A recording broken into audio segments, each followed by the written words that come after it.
નમસ્કાર, ગુડ્ડી પ્રકૃતિ ફાર્મ। આજે આપણે જીવામૃત છાંટ્યા, ગૌ કૃપા જીવામૃત છાંટી રહ્યા છે સિંગમાં।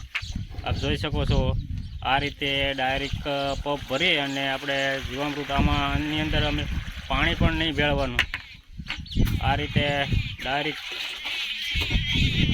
પંપની અંદર આપણે ભરી અને છાંટી દઈએ છીએ સિંગમાં। અને બાજરીમાં પણ આપણે છાંટવાનું છે જીવામૃત, કેમ કે નીંગલ આવી ગઈ છે એટલે એક ફેરી છાંટી દઈએ એટલે દાણો પણ સારો ભરાય।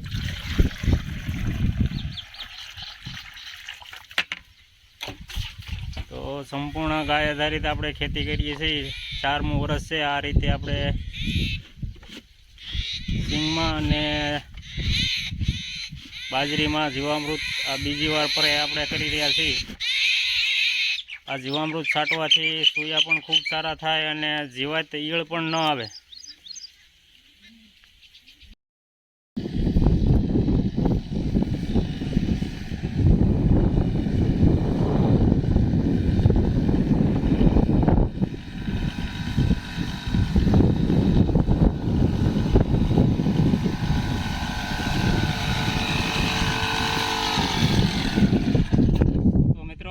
આપણે જીવામૃત છાંટી રહ્યા છીએ અને સિંગ પણ ખૂબ સારી છે, આપ જોઈ શકો છો।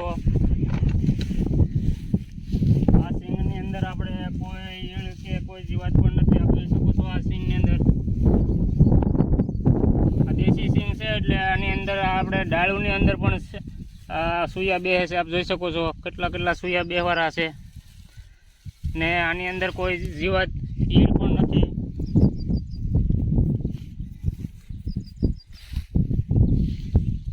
ને આપણે એક પણ છોડવામાં ફૂગ કે કોઈ જવાનો પ્રોબ્લેમ પણ આ સિંગની અંદર નથી, આપ જોઈ શકો છો। આની અંદર કેટલો પણ ગ્રોથ સારો છે અને સૂયા પણ ખૂબ બેસે છે।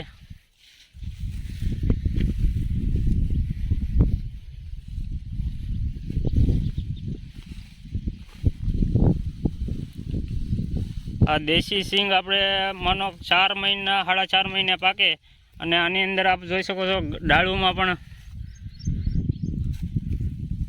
સૂયા બેસે અને સિંગ પણ ખૂબ સારી થાય ને આ રીતે વહેલા હાલે। અને આ ઉભડી સિંગ ન થાય। આપણે 22ની જાળીએ છે પણ હવે દાવડા ભરવા પણ મીણ્યા છે।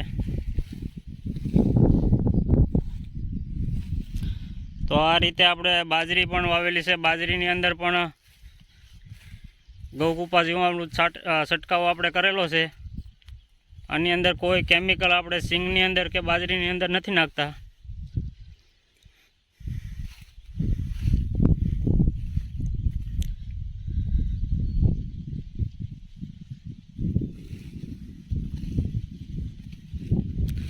તો અમારો વિડીયો ગમે લાઈક શેર અને સબસ્ક્રાઈબ કરવાનું ભૂલતા નહીં। અને અમારો ગાય આધારિત વિડીયો જોવા માટે ગુડ્ડી પ્રકૃતિ ચેનલને લાઈક શેર સબસ્ક્રાઈબ કરો દો।